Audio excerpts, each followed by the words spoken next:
모든 질병과 문제의 근원은 마음에 있다고 합니다. 그러므로 마음이 건강해야 인생이 건강해지고 마음이 평안해야 삶의 모든 부분이 평안해지는 것입니다.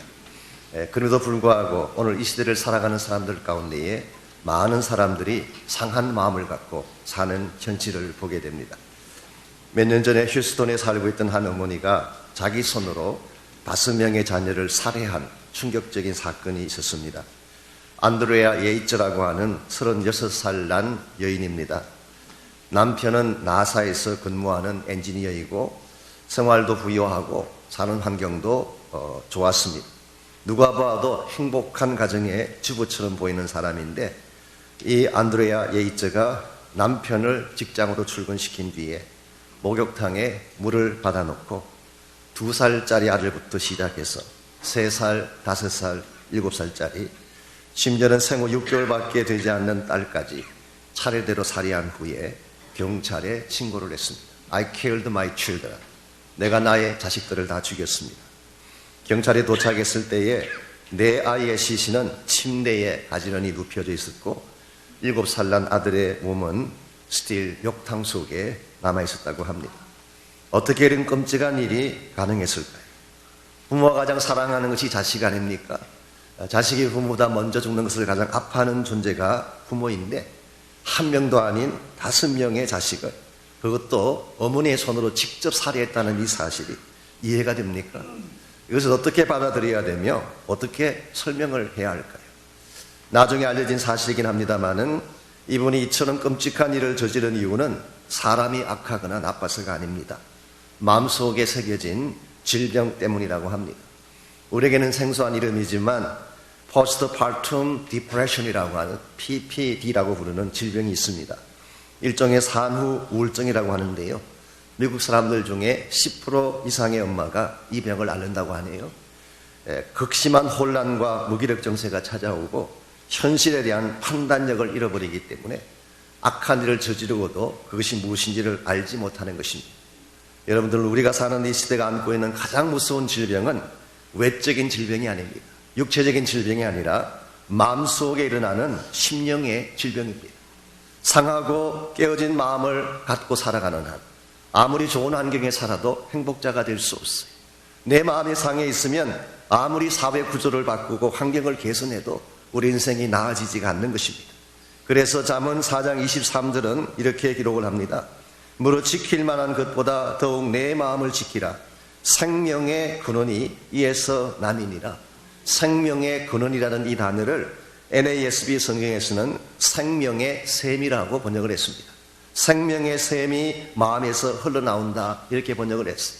우리 마음에는 생명이 있습니다. 생명의 근원이 여기서 샘같이 흘러나와야지 우리 인생이 건강해지고 밝아지는 것인데, 이와 같은 생명의 근원인 마음이 상하게 되면 삶의 모든 부분이 다 상하고 무너지게 되는 것입니다. 이런 의미에서 우리 마음의 근본을 건강하게 만드는 것, 이것은 크리스찬 삶에 있어서 무엇보다도 중요한 과제가 아닐 수가 없습니다.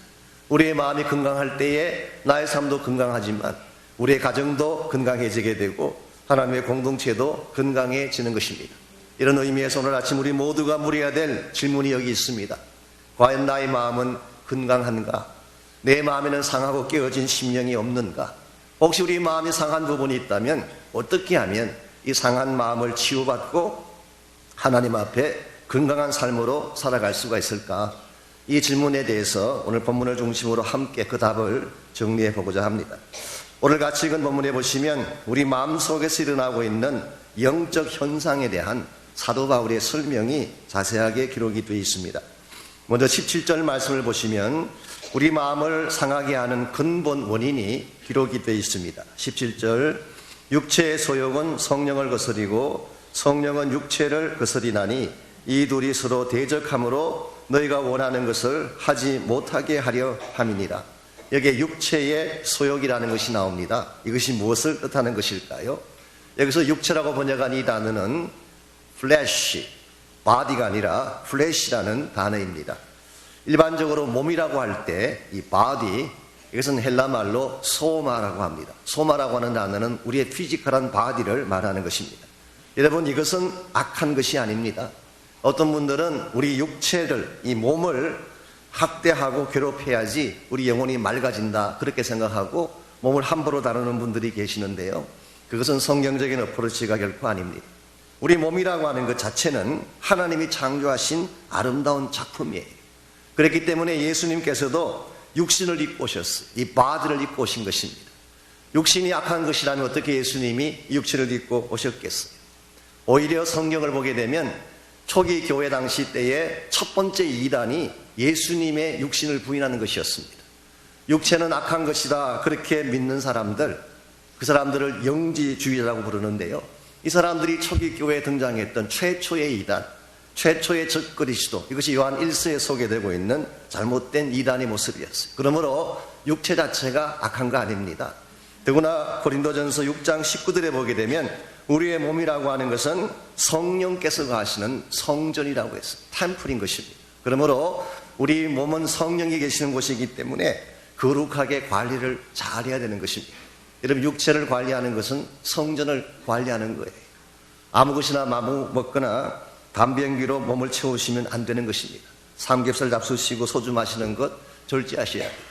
우리 몸이, 이 바디라고 하는 것이 성전이기 때문에 함부로 잘생겼다, 못생겼다 그렇게 얘기하는 것도 조심해야 돼요. 성전이기 때문에. 이 바디라고 하는 것은 나쁜 것이 아닙니다. 근데 오늘 본문에서 말하는 육체는 바디가 아니라 플래시예요. 이것은 우리 육신 속에 존재하는 육적인 욕구를 말하는 것입니다. 이것은 우리 인간이 범죄할 때 주어지게 된 우리 심령 깊은 곳에 새겨진 죄의 본성을 말하는 거예요. sinful nature를 말하는 것입니다. 이것이 모든 문제의 근본입니다.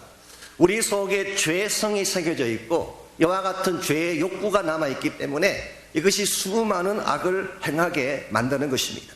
그렇기 때문에 17절을 계속 보시면은 육체의 소욕은 성령을 거스린다 그랬어요. 육체의 소욕은 성령을 대적하고 성령의 인도를 거부하는 것입니다. 한마디로 육신의 소욕은 하나님과의 단절된 삶을 이끄는 주원인이 되는 거예요. 그래서 이 육체가 맺는 열매가 어떤 것일까요? 19절에서 21절까지 보면 그 열매가 자세하게 나열이 되어 있습니다. 육체의 일은 분명하니 거듭행과 더러운 것과 호색과 우상 숭배와 주술과 원수 맺는 것과 분쟁과 시기와 분냄과 당짓는 것과 분열함과 이단과 투기와 술취함과 방탕함, 이렇게 기록을 했습니다. 우리의 마음속에 있는 육신의 소욕은 이와 같이 악한 열매, 죄의 열매를 맺는 것입니다. 이것이 우리의 마음을 병들게 하고 인생을 병들게 해서 결국은 죽음의 파멸로 이끌어가는 것이죠.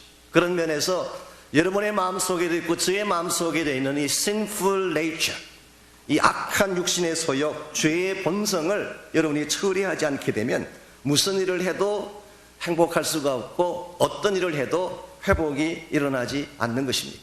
어떻게 하면 우리 마음속에 근본적으로 존재하고 있는 문제인 육신의 소욕을 처리하고 하나님이 기뻐하시는 거룩한 인생으로, 건강한 인생으로 우리 삶을 살아갈 수가 있을까요? 오늘 본문에 보시게 되면 마음의 근본을 치유하는 데 필요한 세 가지 비결이 소개가 되어 있습니다. 첫 번째가 이것입니다. 마음의 벽돌을 깨뜨리는 것입니다. 우리 마음속에는 벽돌이 있어요. 여러분은 인식하지 못할지 모르지만 오랜 세월에 걸쳐서 쌓여온 상처와 고통의 벽돌도 있고 불신과 거절함의 벽돌이 쌓여져 있습니다. 대부분의 사람들은 자기 마음에 어떤 것이 있는지를 잘 인식을 못해요. 혹시 여러분 가운데에 성류굴에 가보신 분이 있습니까? 그게 종류석이라는 것이 있죠.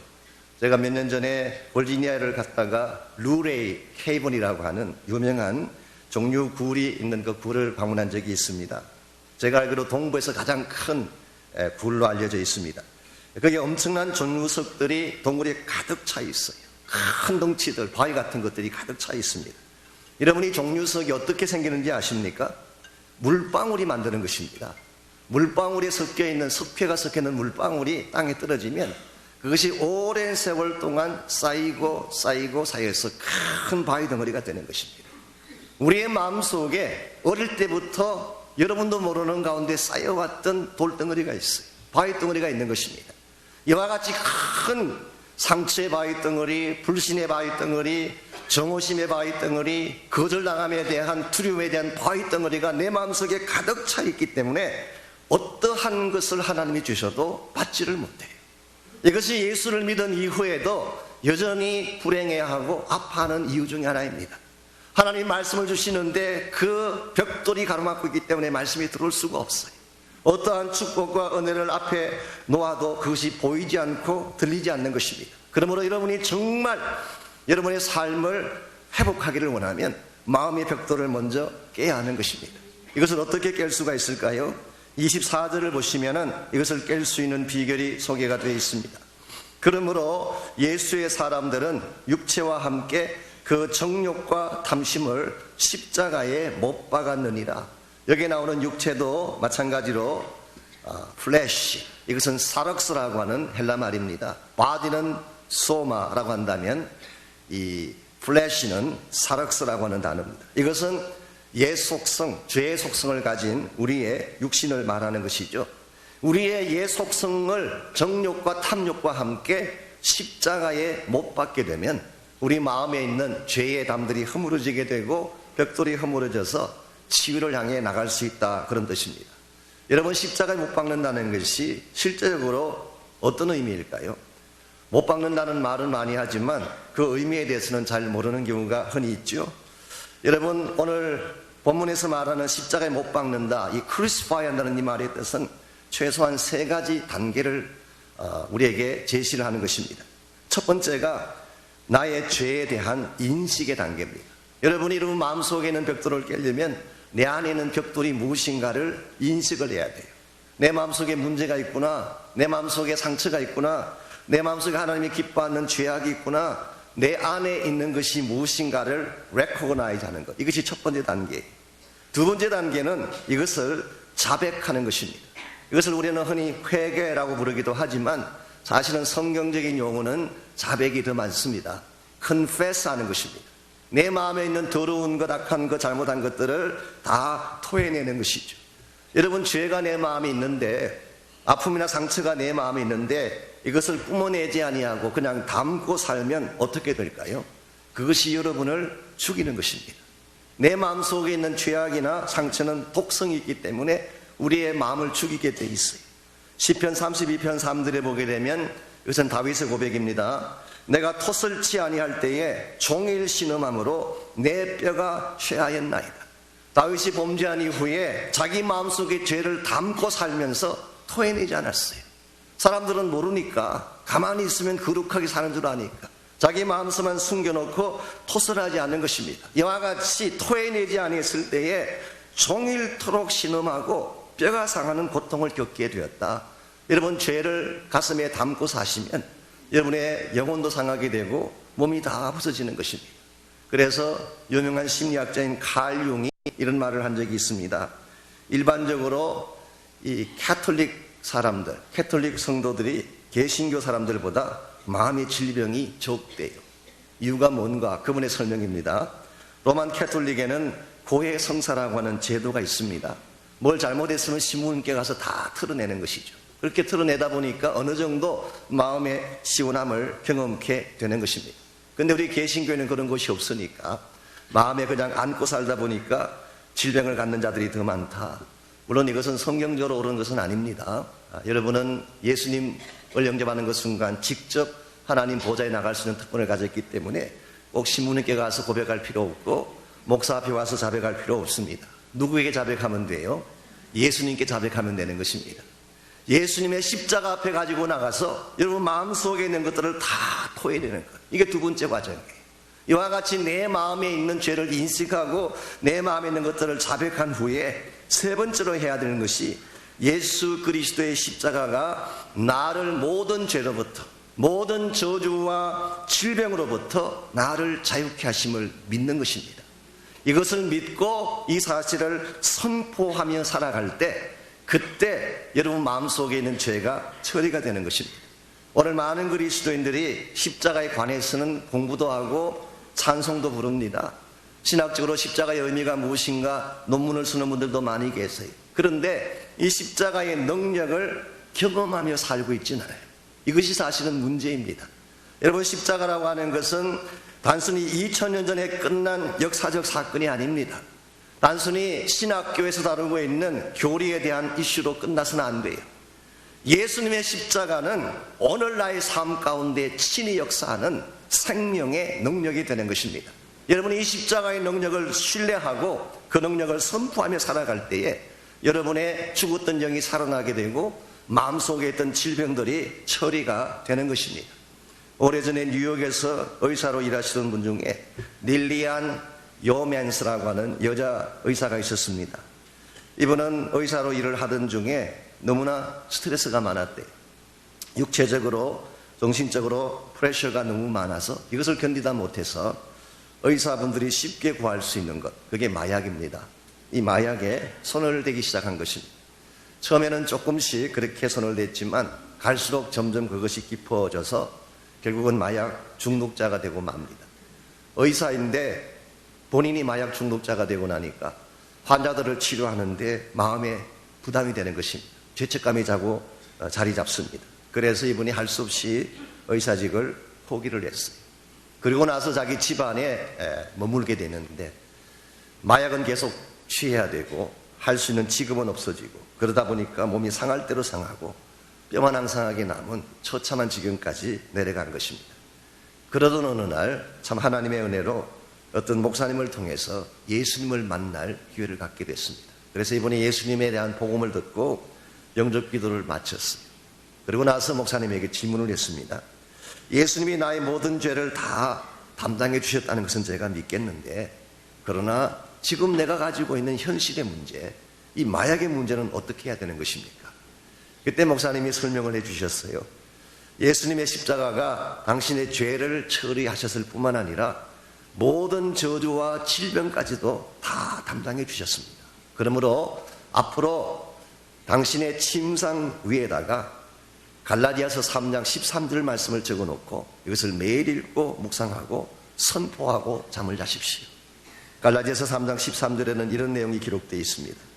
그리스도께서 우리를 위하여 저주를 받은 바 되사 율법의 저주에서 우리를 속량하셨으니 기록된 바 나무에 달린 자마다 저주 아래 있는 자라 하였습니다. 즉 예수님이 십자가를 지신 사건은 나의 저주를 담당해 주신 사건. 그러므로 내가 지금 겪고 있는 모든 저주스러운 상황도 주님이 다 담당해 주셨구나. 이걸 알게 되니까 아하, 예수님이 나의 죄만 담당하신 것이 아니라 이 마약의 저주까지도 담당해 주셨구나. 이 사실을 그가 신뢰하고 정말 밤마다 잠자리 들기 전에 그 본문을 읽고 묵상하고 선포하고 그러고 잠을 자곤 했습니다. 이것을 얼마 기간 동안 반복을 했더니 차츰차츰 마음이 밝아지기 시작하고 중독에서 벗어나게 되고 나중에 상실했던 MD 라이센스도 회복을 하고 이분이 다시 환자를 보는 위치까지 가게 됐습니다. 그때 이분이 환자를 만나서 치료할 때에 항상 들려주는 말씀이 그거래요. 예수님이 당신의 모든 죄와 질병을 담당해 주셨습니다. 이 사실을 믿을 때 당신이 고침받을 수가 있습니다. 여러분들, 예수님의 십자가 사건은 단순한 사건이 아닙니다. 여러분이 지었던 모든 죄를 다 처리하셨을 뿐만 아니라 지금 여러분이 안고 있는 죄의 무거운 짐들, 지금 여러분이 담고 있는 저주스러운 삶의 현실들, 지금 여러분의 힘으로 끊을 수 없는 중독이나 마약 같은 이 모든 것들로부터도 여러분을 자유케 하는 능력이에요. 이 사실을 믿고 주님의 십자가를 날마다 붙들 때에 여러분의 삶의 변화가 시작이 되는 것입니다. 두 번째로 해야 될 일은 성령 안에서 행하며 사는 것입니다. 여러분, 예수님의 십자가가 우리 마음에 있는 벽돌을 깨뜨리는 것이라고 말씀을 드렸는데, 그렇다면 우리 속에 계시는 성령께서 하시는 일은 뭔가? 내 마음속에 새 성품의 벽돌을 쌓는 것입니다. 과거에 내가 죄악 가운데 살면서 쌓았던 악한 벽들은 다 무너뜨려버리고 그 대신 내 심령 가운데에 성령 안에서 그리스도의 성품의 벽돌을 하나씩 하나씩 쌓아가게 되면 그때 여러분의 마음이 온전케 되고 마음에 참된 기쁨과 회복이 일어나게 되는 것입니다. 그래서 오늘 말씀 25절을 보시면은 바울은 이렇게 권면을 합니다. 만일 우리가 성령으로 살면 또한 성령으로 행할지니, 여기 만일 우리가 성령으로 살면 그랬기 때문에 많은 영어 번역들이 if we live by the Spirit, 성령으로 살게 된다면 가정법으로 그렇게 번역을 많이 했습니다. 그런데 NIV라고 하는 성경을 봤더니 그렇게 번역이 안 돼 있고 since we live by the Spirit, if가 아니라 since로 번역을 했어요. 이 차이점이 뭔가, 사실 이게 헬라어 원문을 보게 되면요 조금 어려운 단어이긴 하지만 이 무드라고 하는 것, 법이라고 하는 것이 두 가지가 있습니다. 가정법이 있고 직설법이 있어요. 이게 화법 중에 하나인데요, 이 subjunctive라고 하는 가정법이라고 하는 것은 현실은 그렇지 않지만 그것을 가정하는 것입니다. 그런데 직설법은 현실이 그렇다는 것을 컨펌해 주는 거예요. 오늘 본문에 기록된 만일 우리가 성령으로 살면, 이것은 가정법이 아니고 직설법으로 기록이 되어 있습니다. 그러므로 이것은 너희들이 성령 안에 살게 되었기 때문에 그렇게 번역하는 것이 맞아요. 마태복음도 보게 되면 마귀가 예수님을 시험할 때에 당신이 만일 하나님의 아들이거든, if you are son of God, 당신이 만일 하나님의 아들이거든 이 돌로 떡이 되게 하라, 그런 말씀이 나오죠. 거기에도 가정법이 아니고 직설법이 사용됐어요. 그래서 바른 번역은 since you are son of God, 당신이 하나님의 아들이기 때문에 라고 번역하는 것이 맞는 것입니다. 여러분들, 오늘 말씀이 강조하는 것은 이것입니다. 우리가 성령 안에 사는 것은 하나의 가정이 아니고 추상적인 개념이 아니라 it's a reality, 이것은 현실이라는 것입니다.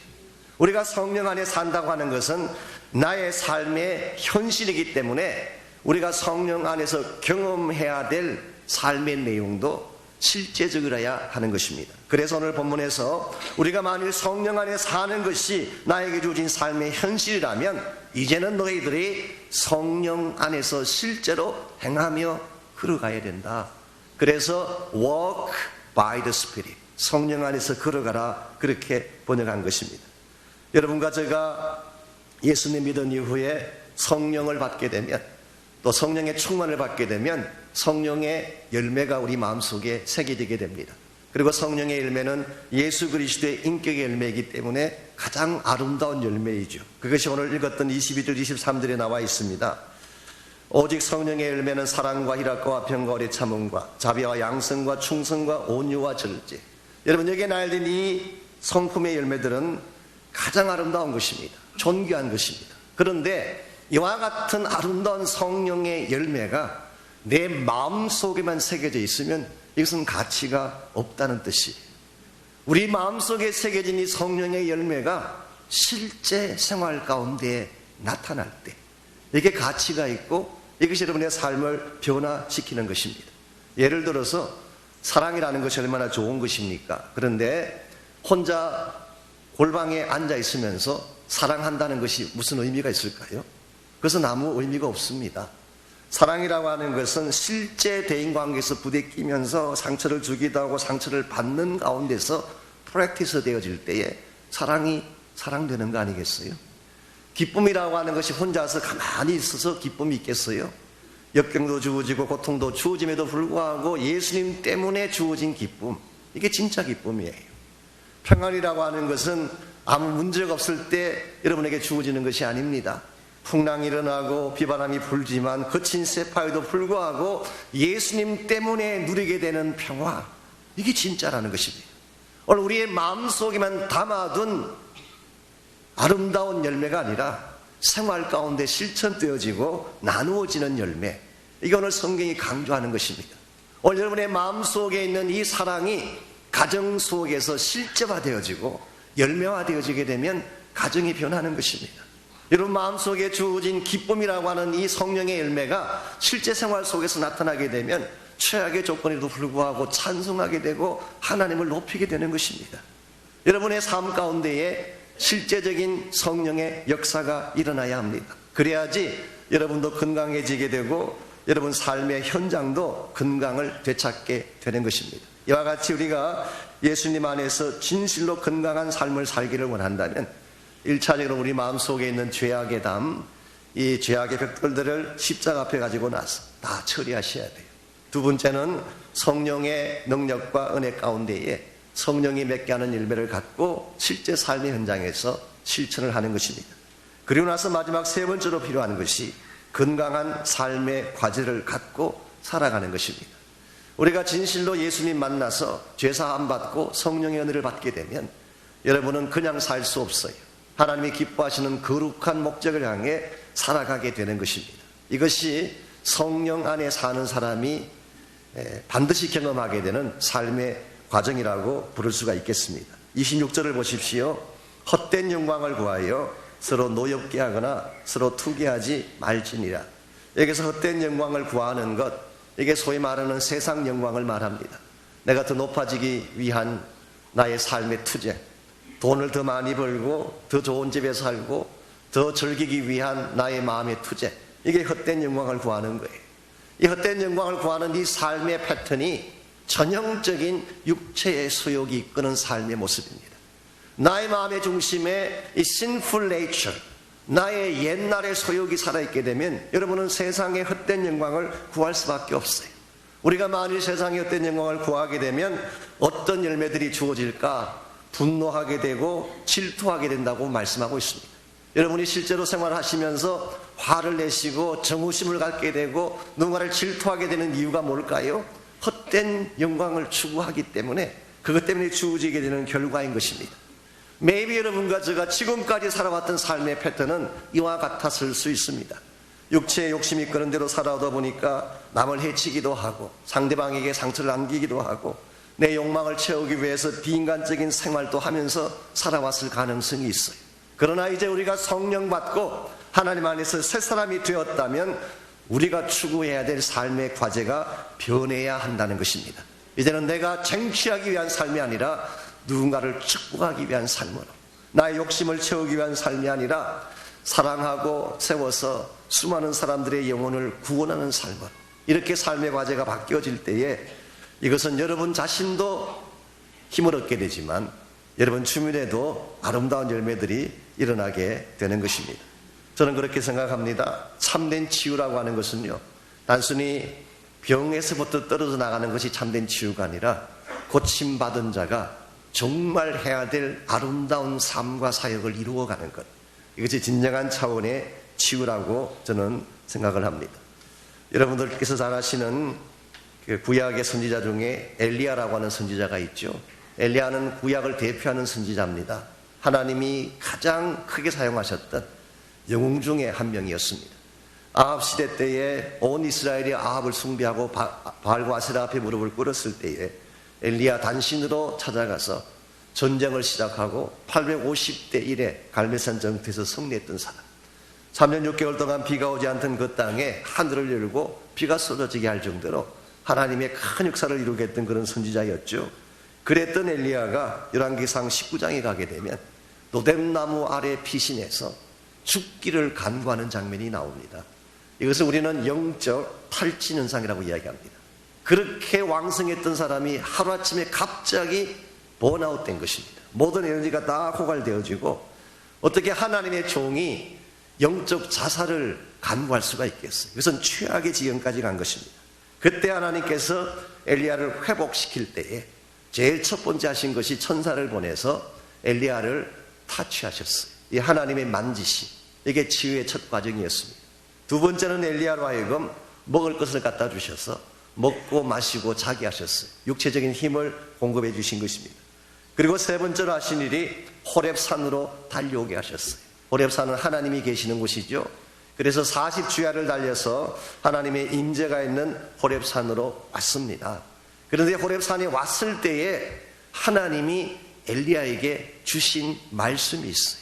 이 말씀이 엘리야로 하여금 남은 생애를 더 힘있게 살아가는 에너지의 근원이 됐습니다. 어떤 말씀을 하셨는지 아세요? 사명에 대한 말씀을 하셨어요. 이제부터 너가 해야 될 일이 있다. 하사엘에게 기름 부어서 아람 왕이 되게 하고, 예후에게 기름을 부어서 이스라엘의 왕을 삼고, 엘리사를 불러다가 기름 부어서 너의 후계자를 삼아라. 하나님은 엘리야로 하여금 너의 인생이 아직 끝난 게 아니라, 엘리야는 850대 1의 전쟁에서 승리하고 나서 모든 사역이 다 마감됐다, 끝냈다 생각을 했지만 하나님 말씀하시기를 You are not done yet. 아직 끝난 게 아니야. 아직 너가 해야 될 사명이 있어. 너가 아직 이룩해야 될 과제가 남아있어. 그러니까 멈추지 말고 계속해서 달려가라. 여러분, 이것이 하나님이 엘리야를 회복하고 살리는 방법이었습니다. 오늘 여러분과 저의 삶에도 여러분이 앞으로 남은 생애를 건강하게 더 아름답게 살아가기를 원하면 정말 해야 될 인생의 과제가 있어야 돼요. 그것도 그냥 과제가 아니라 헛된 세상 영광을 구하기 위한 과제가 아니라 하나님의 뜻을 이루기 위한 건강한 과제, 이것이 여러분에게 있어야지 여러분이 조금 환경이 힘이 들어도, 연세가 조금 들어가도 여러분은 쇠하지 않고 더 강건한 힘을 가지고 달려갈 수가 있게 되는 것입니다. 어떤 목사님이 몸이 좋지가 않으셔서 병원에 가서 진단을 받았습니다. 그랬더니 의사가 이제 소위 말하는 터미널 디시즈, 더 이상 회복이 불가능한 병에 걸렸다는 그런 진단을 했어요. 그러면서 목사님에게 충고를 했습니다. 목사님이 만일 조금 더 오래 사시기를 원하신다면 지금 하시던 모든 목회를 그만두고 집에 들어가셔서 평안하게 계셔야 됩니다. 그렇게 충고를 했어요. 이 말을 들은 목사님이 물었습니다. 선생님 충고대로 하게 되면 제가 얼마를 더 살 수 있습니까? 그랬더니 한 6년을 더 살 수가 있대요. 그래서 한 번 더 물었습니다. 그러면 선생님이 충고한 대로 하지 않고 제가 계속 하나님의 사역을 하게 되면 그때는 얼마나 살 수 있나요? 그랬더니 기껏해야 3년밖에 못 살 거다, 그렇게 이야기했어요. 그 말을 듣는 목사님이 한참을 생각하시더니 다음과 같이 답을 했습니다. 선생님, 제가 6년 동안 앓으면서 방 안에서 시간을 보내다가 하나님께 가는 것보다는 차라리 하나님의 일을 하다가 3년 후에 가는 쪽을 택하겠습니다. 그리고 이분은 정말 하나님이 기뻐하시는 하나님의 사역을 더 열심으로 충성스럽게 하셨어요. 그랬더니 어떤 결과가 나왔을까요? 3년만 사신 것이 아니라 12년을 더 사시다가 가셨다고 합니다. 여러분들, 우리가 질병에 걸렸을 때에 무조건 일만 한다고 좋은 것은 아닙니다. 병의 선고를 받은 분이 가게 나가서 돈 챙기고 사업장하고 그러면 더 빨리 돌아갔어요. 그걸 말하는 것이 아닙니다. 거룩한 과제를 감당할 때, 하나님이 정말 나에게 하라고 말씀하신 그 분부를 담당할 때, 그때 그것이 우리에게 에너지를 공급해 주게 되고 나를 살게 하는 것입니다. 오늘 여러분의 인생을 살게 하는 과제가 있어야 돼요. 단순히 그저 시간 주어졌으니까 타임 킬링 하다가 그냥 때가 되면 가지, 이것만큼 허무한 인생이 어디 있겠습니까? 여러분에게 주어진 모든 삶의 시간은 다 가치 있는 것입니다. 하나님을 위해 사용하시기를 바랍니다. 거룩한 목적을 위해 서시기를 바랍니다. 그러면 여러분의 인생은 더 건강해지게 되고 여러분의 남은 생애는 더 풍성한 열매를 맺는 생애가 되어서 여러분이 주님 앞에 가시는 그날까지 여러분도 행복하고 여러분 때문에 주변도 행복해지는 아름다운 결과들이 주어지게 되는 것입니다. 사랑하는 형제자매 여러분, 우리 모두는 환자입니다. 여러분도 환자이고 저도 환자예요. 정도의 차이가 조금 있을지는 모르지만 아프다는 측면에서는 동일한 것입니다. 그래서 우리는 싸우기도 하고 찌르기도 하고 상처를 받기도 하는 것입니다. 이것이 우리가 가지고 있는 원래 모습이에요. 이것이 우리가 가지고 있는 원래 sinful nature인 것입니다. 그러나 이와 같이 악한 본성을 가진 우리이지만 예수 그리스도를 만나고 십자가 안에서 죄사함 받고 성령의 능력과 권세를 받게 되면 여러분은 새 열매를 맺는 인생으로 바뀌어질 수가 있습니다. 여러분 한 분 한 분이 성령 안에서 새로운 열매를 맺고 하나님 부르시는 그날까지 하나님이 기뻐하시는 거룩한 사역을 위해서 일평생을 달려가심으로 여러분의 남은 생에도 아름답고 또 천국 가서도 하나님께 칭찬받는 그런 여러분 모두가 되시기를 주의 이름으로 축복하며 축원합니다.